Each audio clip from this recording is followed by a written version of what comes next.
Hello there, my name is Thomas Gralo and welcome to my YouTube channel where we talk all things trading, finances and money in general. And in this video, let's continue the topic of what stocks to invest in before the market crash. Because as you found out in the previous video, the market crash is imminent and probably is going to be pretty substantial. And the question is, so what stocks to buy? And the thing is that there is my personal opinion, then there is the opinion of other investors and the opinion of the market in general and all the communities. You must always remember that the opinions are always different and you're the one trying to piece it all together and understand what's the best way for you to proceed, and there are always many factors to consider. So my opinion will be disclosed in the end of the video, so stick around. As always, please subscribe, please like the video, hit that notification bell so that you're notified when I make a new upload. All right, without any further ado, let's jump right into this interesting topic. First and foremost, I probably have to remind you, as it was discussed in the previous video, that the recession and the current market crash is gonna obviously, as always, begin with the tech sector, especially right now when S&P 500 is overvalued on average like 2x, so each single stock is at least 2 times more expensive than it should be, just on average is a rough estimate. And the most overvalued stocks are always the tech companies because the P/E ratio is something like 100, 160, like with Tesla, and so these are the ones that people believe so much in ideologically, into people like Elon Musk, etc., into potential future performance of the company and not necessarily the performance at this given time. So whenever the interest rates are starting to go up a little bit from the bottom at which we are at right now, they go up a bit, then the investor is going to be pulling their money from the stock market and putting them into treasuries. So that's going to make the stock prices suffer a bit, and then just overall the market is overdue a correction, quite a substantial one. You know, some say, as I mentioned in the previous video. By the way, if you haven't watched it, I recommend watching it before watching this one. And as many are saying that the correction will be around 10 to 20%, and some are saying that we're going to go even lower than the bottom of the 2020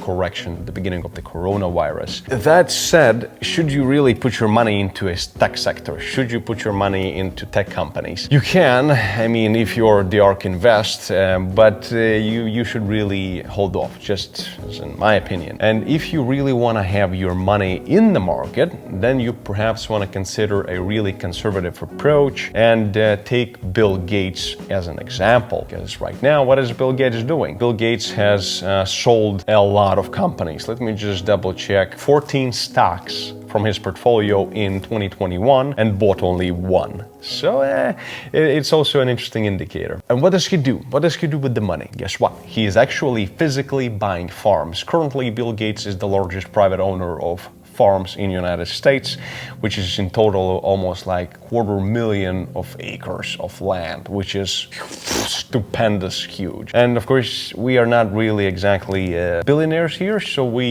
some of us are trying to become billionaires as hard as we can. But again, buying farms right now is probably not a bad idea if you're a conspiracy theorist and you really believe in a huge correction and a huge market crash, which will have a lot of implications. Then perhaps owning farms is going to be a good investment because we will always need food. But as of right now, if you're not a billionaire yet, then what you could opt for, if you really don't want to pull the money out of the market and sit on cash, you could consider investing into stocks that are in the farming sector. And I've put together a small list of these stocks that could actually make sense to put your money into. Number 1, Farmland Partners. Number 2 could be Sanderson Farms and Bunge Limited. So these 3 would be my picks from the farming sector that could spike some interest from you as an investor to ride this correction that is upcoming and perhaps in 2021 or beginning of 2022.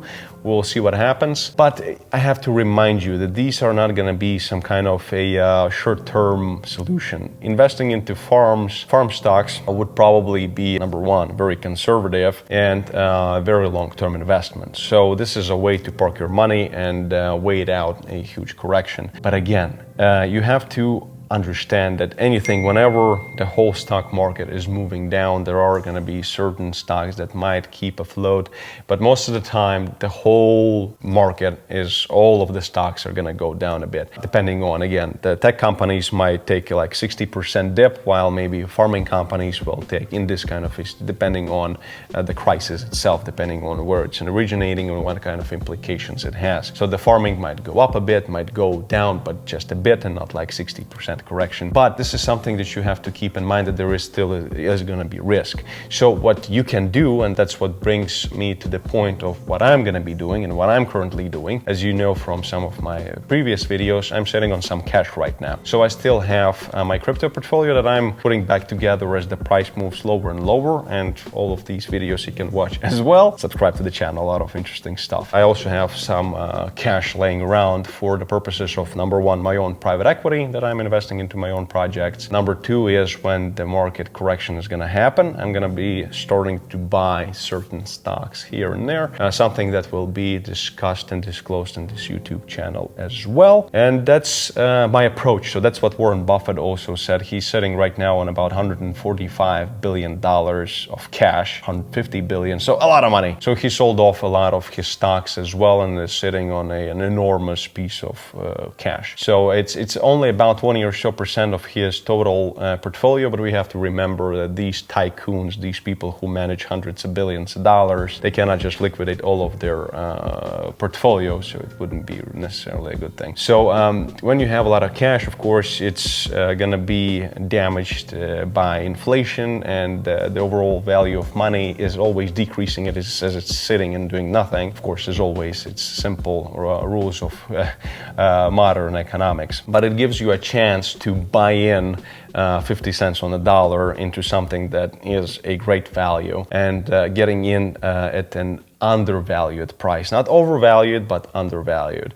And this is one of the best things to do. And as Warren Buffett always says, and I love him, that when the crisis happens and everybody is selling, this is when you should break out the piggy bank and buy as much as you possibly can. And this is what I'm going to be doing. This is going to be my approach for the next correction that is coming. And as I mentioned previous video, everything is telling us that the correction is imminent, and it perhaps is going to be really big. So I am preparing with some money to get in at like 40, 50, 60, and 70 cents on the dollar into really great stocks. Then, of course, you always have to mention the way to park your money in times of a recession or a imminent market crash. That is gold. So a lot of times, why does gold go up whenever there is a recession or a market crash? Is because as people start pulling out the money out of the stock market, some of that money goes into gold, so gold goes up. So that's one of the things you can always consider as well. Just wanted, and so happens to Bitcoin. Bitcoin is becoming the new gold, so that's something to watch out for as well. Just a thought. All right, thank you very much for watching, and a small reminder before I wrap up this video. There has been so many fake accounts of Thomas Krallo on Instagram, on YouTube, down in the comments with my picture, and the name is like Krallo Thomas or Krallo FX Thomas or whatever, just a different name, and just posting some WhatsApp numbers about investments and some education, whatever. They always change. We block as many of them as we can. Remember, just a friendly reminder, if you see a comment from Thomas Krallo saying, call me, and there is a phone number, no, it's a scam. I don't share my private phone number, so it's always fake. So we had quite a big, the whole YouTube scene and the investing scene of YouTube has been having this huge problem. All channels are undergoing this huge fight with these scammers that pretend to be you and use your name in the comments and your picture and post some phone numbers. Again, just be aware, stay smart, and don't fall for any rubbish like that. All right, thank you very much for your attention.